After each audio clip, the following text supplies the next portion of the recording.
Welcome to Educator.com. Today's lesson is Intro to Ruby. So this is the first lesson, and this will be a very general overview of what is Ruby. It's a dynamic programming language. It's very, very expressive, and it's complex, but it's very simplified for all the things it can do. As we go through many of the other lessons, you'll see why it's called complex, but all these different functionalities that's built in it make it really easy to do many different types of apps and features that you're making your application in. So Ruby does come with a core class library, and it has a very rich, powerful API. It's also called the Ruby standard library.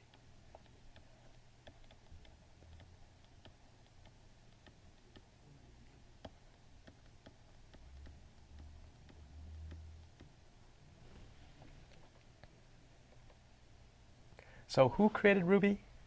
It's a guy named Yakuhiro Matsumoto.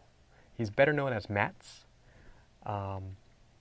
Before he used Ruby, he actually developed and multiple other languages, but he was never satisfied with any of them.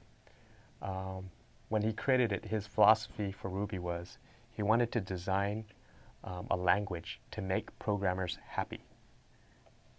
And that's a nice thing to have, I believe.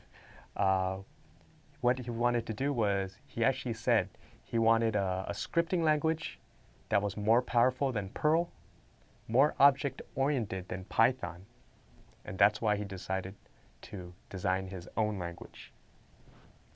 So he used in the past Perl, C, Java, but he was never satisfied. He has influences using Smalltalk Lisp and Python. So it's kind of, Ruby has a lot of influences, multiple influences from many languages. So it's nice to know that it's gotten that influence and it's made this really good language.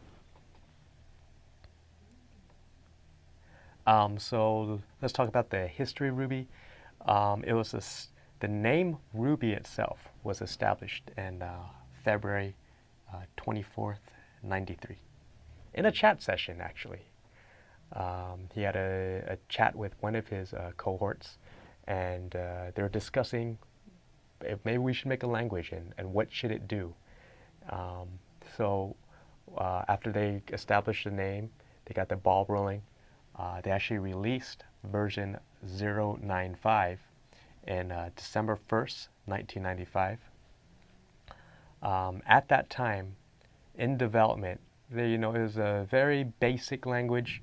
They were still in progress of doing object-oriented design in there, adding classes with inheritance, mix-ins, iterators, and remember, all these things I'm saying we will go over in further courses. Closures, exception handling, and garbage collection. So about a year later, on December 25th, 1996, he actually released the Ruby 1.0. And